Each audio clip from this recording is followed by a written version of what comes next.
So it has been part of my life. I've been riding an Amtrak for almost as long as there's been an Amtrak. And I've come to see that Amtrak doesn't just carry us from one place to another. It opens up enormous possibilities. And especially now, it makes it possible to build an economy of the future and one that we need. Last week, I announced a target of cutting greenhouse gases and gas emissions in half by 2030. And most of those emissions in this country come from transportation. But if just 10% of the freight shipped and the largest trucks went by rail instead, we'd be removing 3,300,000 cars from the road, and we've been planting, is the same as doing that, or planting 260 million trees in America. And as I've said from the beginning, when I think about fighting climate change, I think about jobs. And rail, and hopefully the expansion of rail, provides good union jobs, good paying jobs. It also connects people to jobs and economic opportunities that can be reached from wherever you live. Let's put this in perspective. For years, I fought efforts to cut funding for Amtrak because cutting funding for Amtrak would be a disaster for our environment and our economy.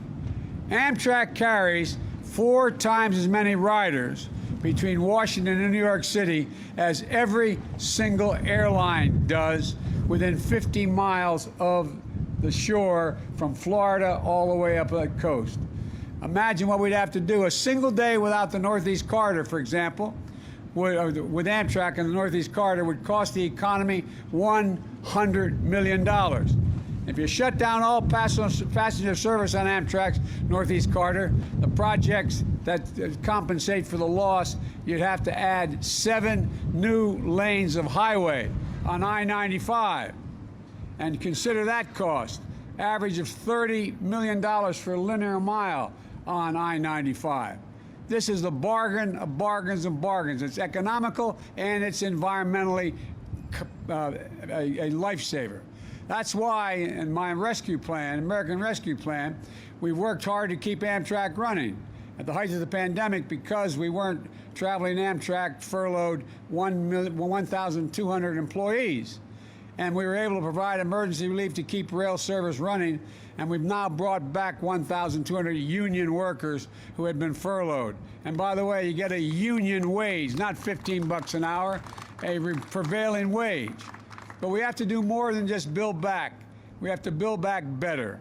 And today we have a once-in-a-generation opportunity to position Amtrak and rail, and intercity rail as well, in general, to play a central role in our transformation and transportation economic future. To make investments that can help America get back on track, no pun intended.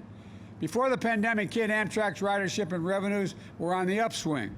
The Northeast Corridor has been making money for a long while now, but last year, the whole of Amtrak's system was projected to break even for the first time in history, but then we had the pandemic. But there is still a huge backlog in deferred maintenance, huge need to modernize our trains, our stations, our bridges, our tunnels. Well, we're talking about critical jobs like the Hudson River Tunnel, the Baltimore Potomac tunnels, and the Susquehanna River Bridge.